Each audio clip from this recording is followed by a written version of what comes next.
রাধে রাধে, জয় শ্রীকৃষ্ণ। বৈশাখ কৃষ্ণপক্ষিয়া বড়দিনী একাদশী ব্রত মাহাত্ম্য ভবিষ্যদ্বার পুরাণে যুধিষ্ঠির শ্রীকৃষ্ণ সংবাদে বর্ণনা করা হয়েছে।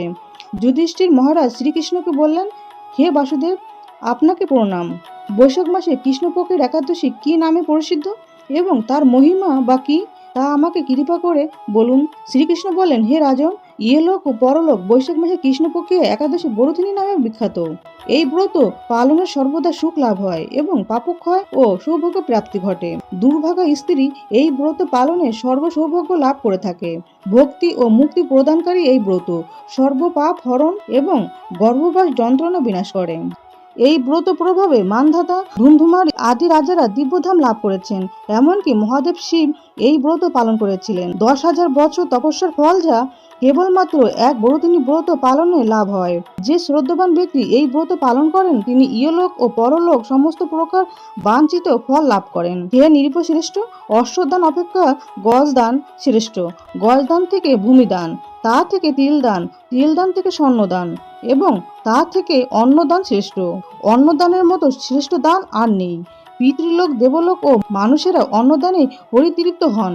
পণ্ডিতেরা কন্যাদানকে অন্নদানের সমান বলে থাকেন। স্বয়ং ভগবান গোদানকে অন্নদানের সমান বলেছেন। আবার সমস্ত প্রকার দান থেকেও বিদ্যাদান শ্রেষ্ঠ। কিন্তু এই ব্রতিনী ব্রত পালনে সেই বিদ্যাদানের সমান ফল লাভ হয়ে থাকে। পাপমতি যে মানুষ কন্যার উপার্জিত অর্থে জীবন ধারণ করেন, পুণ্যক্ষয়ে তাদের নরক যন্ত্রণা ভোগ করতে হয়।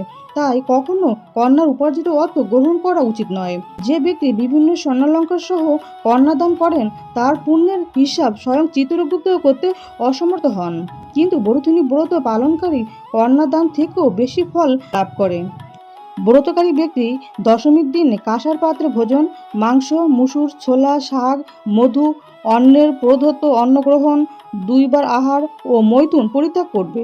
নেশাজাতীয় দ্রব্য, দিবানিদ্রা, পরনিন্দা, পরচর্চা, প্রতারণা, চুরি, হিংসা, মৈথুন, ক্রোধ ও মিথ্যা বাক্য একাদশীর দিনে বর্জনীয়। কাঁসার পাত্রে ভোজন, মাংস, মুসুর, মধু, তেল, মিথ্যা ভাষণ, 2 বার আহার ও মৈথুন এসব দ্বাদশীর দিনে পরিত্যাজ্য।